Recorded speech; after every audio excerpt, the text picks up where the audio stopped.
আসসালামু আলাইকুম।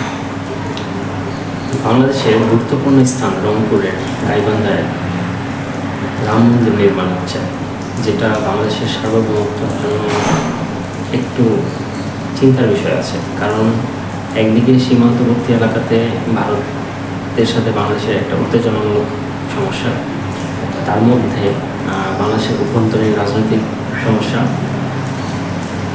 এর মধ্যে আছে যে ভারতীয় কিছু রাজনৈতিক ব্যক্তিবর্গের কিছু বক্তব্য, এমনকি ভারতীয় সেনা বাহিনীরও একটা বক্তব্য আছে যে তারা বাংলাদেশের 2টি চেকিং নেটের কথা তারা উল্লেখ করছে।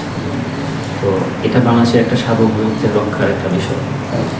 মন্দির নির্মাণ করতে পারে, সবাই যার যার ধর্ম প্রকাশ করতে পারে, কিন্তু বাংলাদেশের সীমান্ত এলাকা এবং সার্বভৌমত্ব রক্ষায় দেশের কতটুকু ব্যবস্থা গ্রহণ করেছে সরকার, বা কীভাবে নিজের দেশকে প্রোটেকশন দেওয়া যায়, এই বিষয়ে সরকারের খুব গুরুত্ব দেওয়া উচিত এবং গোয়েন্দা সংস্থাকে আরও তৎপর হওয়া প্রয়োজন বলে মনে করি। কারণ একদিকে অভ্যন্তরীণ রাজনৈতিক সমস্যা, অন্যদিক থেকে আবার ভারতীয় সীমান্তবর্তী এলাকাতে কুশিনের মতো ঘটনা ঘটছে প্রতিদিনই।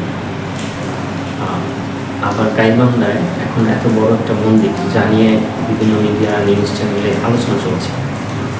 আবার বাংলাদেশের বিষয়ে ভারতীয় বিভিন্ন ব্যক্তিবর্গের কথাগুলো গুরুত্ব সহকারে দেখা হচ্ছে।